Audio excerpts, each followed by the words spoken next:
Today we have a tip about something that's a little stinky, constipation in seniors, and some remedies to reduce it. Hi, it's me, Linda Burhans, the gal who cares for the caregivers with love, laughter, and lessons learned. The worst thing that can happen to your loved one, or one of the worst things, is to be constipated.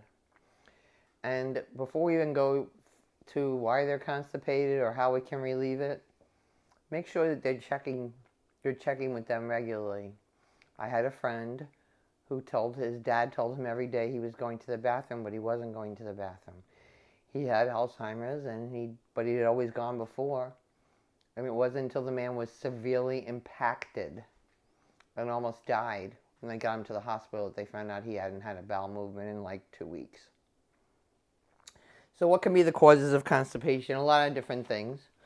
One is lack of mobility, not moving around. And maybe times they're just not eating as much, so they have fewer bowel movements. Constipation symptoms can include trouble having a movement, smaller hard stools, feeling like everything can come out, swollen abdomen or abdominal pain, or vomiting. But it doesn't have to be all that difficult. It just really has to be monitored.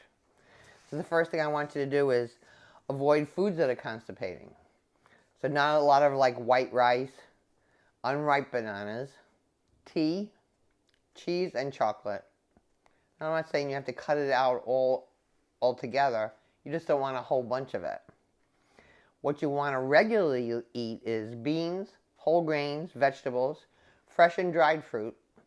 Dried fruit works really good for a lot of seniors because they still get that sweet taste and they like it. Nuts, high fiber foods, and water, water, water. Like I said, you want them to get up and exercise regularly because you have to move to lube, is what I say. And establish a regular bathroom routine so that they go to the bathroom every day around the same time. Because that's a much better and easier way for you to monitor it. And very simply, you could take a fiber supplement. Take a fiber supplement every day at dinner time or before you go to bed. But try to avoid laxatives because that can make more of a problem. Especially if you have someone who has cognitive impairment, they may not be able to control themselves at all. That's going to make things even more difficult. So, I know it's not fun stuff to talk about, but there are remedies. Just make sure that you're cognizant of what's going on. Tune in next week, sponsored by Arden Courts, where all they do is memory care, and have a delicious day.